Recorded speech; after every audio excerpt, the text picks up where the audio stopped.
Le régime paléo et le régime cétogène sont devenus en quelques années seulement les régimes stars. Bien que similaires sur de nombreux points, ils ont un but et une philosophie bien différentes. Et oui, tous les régimes ne se valent pas, alors avant de vous lancer, il est préférable de bien connaître non seulement vos buts et objectifs, mais également de bien comprendre la philosophie de chaque régime. Alors avant de vous jeter sur le dernier objet brillant, écoutez bien ce qui va suivre, car on va voir ensemble quels sont les points communs, mais surtout les différences entre le régime paléo et le régime cétogène. Bonjour et bienvenue, je suis Damien, coach bien-être et nutrition.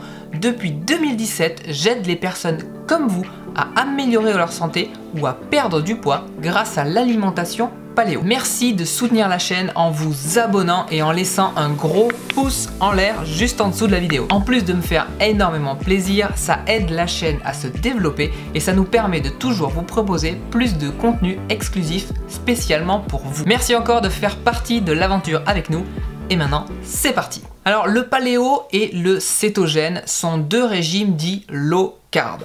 Carb en anglais c'est carbohydrates. Les carbohydrates c'est ni plus ni moins que les glucides. Donc ces fameux régimes low carb, comme on entend souvent parler, qui sont à la mode, les régimes low carb sont en fait des régimes pauvres en glucides, pauvres en sucre. On en entend beaucoup parler dans les milieux sportifs, les milieux fitness. Ils sont très utilisés pour perdre du poids ou booster son métabolisme. Et ce qui peut porter à confusion, c'est qu'ils sont régulièrement mis côte à côte. Alors, on va les regarder déjà séparément. Tout d'abord, le régime paléo. Le paléo s'inspire du style de vie de l'homme des cavernes, de l'ère paléolithique, bien avant l'arrivée de l'agriculture. Il part du principe que notre organisme est génétiquement adapté à une alimentation de type chasseur-cueilleur et que les maladies de civilisation rencontrées de nos jours sont causées par l'alimentation industrielle et ultra transformée. Les premiers problèmes sont arrivés avec les prémices de l'agriculture il y a 10 000 ans. Mais tout s'est accéléré ces dernières années après-guerre avec l'avènement de l'industrie agroalimentaire. En alimentation paléo, on évitera donc tous les produits transformés,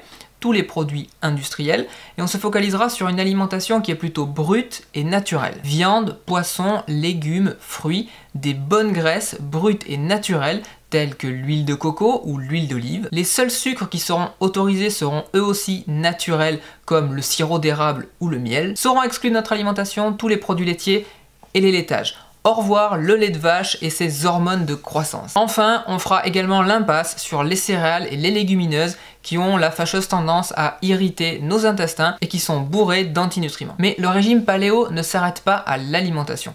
Paléo lifestyle, est-ce que ça vous parle? Et oui, le paléo c'est aussi un art de vivre, une philosophie, une sorte de concept avec ses codes. Emmener ses enfants à l'école à pied plutôt qu'en voiture en fait partie. Bien manger, bouger, se détendre pour évacuer le stress sont autant de choses qui font partie du paléo. J'aime à qualifier le paléo de régime holistique, qui soigne l'humain dans sa globalité. Il serait beaucoup trop réducteur de le qualifier de simple régime minceur. Bon, et le keto alors? Oui, keto, avec un K en anglais et avec un C comme dans cétogène en français. Le régime cétogène tire son nom de son but premier, la cétose. Pour comprendre la cétose, il faut se pencher un petit peu sur le fonctionnement de notre organisme. Alors, avec de gros raccourcis, si vous êtes un expert, n'écoutez pas ça. Notre corps a besoin d'énergie pour fonctionner. L'énergie principale qu'il utilise, c'est le glucose, le sucre. Le gros défaut, c'est qu'il ne peut en stocker qu'une petite quantité. Il va le stocker sous forme de glycogène, premièrement dans les muscles pour être utilisé immédiatement en cas de grand danger. Il faut être capable de pouvoir partir en courant si on se faisait agresser, et une deuxième réserve tampon qui sera le foie. Une fois ces deux réserves pleines, le sucre ne peut plus être stocké. L'organisme va donc le convertir pour le stocker sous forme de cellules adipeuses. C'est les bourrelets par-dessus vos abdos. Quand il s'agit de dépenser de l'énergie, c'est exactement dans le même ordre. Tout d'abord, l'organisme va taper dans les réserves de glycogène qui sont contenues dans vos muscles. Juste après, on va utiliser les réserves qui sont stockées dans le foie. Et en dernier recours, si le corps manque vraiment d'énergie, là, il va commencer à utiliser ses réserves de graisse. C'est ça, la cétose, quand le corps manque de glucose et qu'il est obligé de taper dans ses réserves de graisse. C'est donc là le but premier du régime cétogène, réduire l'apport de glucides afin de nous faire rentrer en cétose. Pour y parvenir, les règles sont très simples. On va se concentrer sur les chiffres et compter les nutriments. 70% de lipides, 20% de protéines et jamais plus de 10% de glucides par jour. L'objectif, c'est de rester entre 20 et 50 grammes de glucides par jour. 20 grammes de glucides, c'est seulement 4 carrés de sucre. on y est très vite. Pour parvenir à ce résultat, on supprime toute forme de glucides, les céréales, les fruits, les aliments transformés et on mange très riche en gras. C'est un régime qui est très efficace pour perdre du poids, mais il est quand même relativement compliqué à tenir sur la durée. Donc je vous ai préparé un petit graphique pour vous présenter les différences entre le paléo et le cétogène. On passe sur le graphique. Alors tout d'abord on va regarder les points communs ensemble. On peut voir que tous deux suppriment les céréales et les légumineuses, mais pour des raisons qui sont différentes. Et ouais, le keto c'est plutôt pour réduire les glucides, le paléo c'est plutôt parce que c'est mauvais pour la santé, à cause de l'irritation intestinale et des nombreux antinutriments contenus dans les légumineuses. Alors tous les deux ont une alimentation qui est riche en bonnes sources de protéines. Tous les deux également vont autoriser les légumes et les bonnes graisses. Alors interdit les graisses industrielles de type margarine qui sont vraiment trop riches en graisses trans. On va se concentrer sur les bonnes sources de graisse comme l'huile d'olive ou comme l'huile de coco. Ça c'est au milieu, c'est les points communs. Maintenant, on va essayer de regarder les différences propres à chaque régime à gauche et à droite. On commence à gauche avec le paléo. Le paléo tolère les fruits. En revanche, le régime cétogène va les interdire. Et oui, trop de sucre dans les fruits. Idem pour les légumes qui sont dits féculents, comme la patate douce ou la carotte. Enfin, le paléo autorise les sucres qui sont naturels, comme le miel ou le sirop d'érable. Et on peut citer aussi le sucre de coco ou le rapadura, qui est un sucre de canne qui n'est ni traité ni raffiné. Voilà, donc ça c'est les produits qui sont autorisés en alimentation paléo, mais interdits en cétogène. À droite, c'est l'inverse, c'est le produit autorisé en alimentation cétogène, mais interdit en paléo.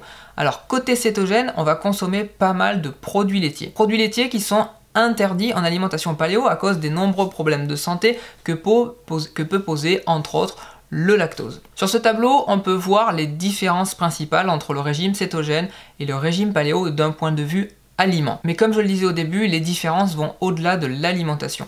Les buts déjà.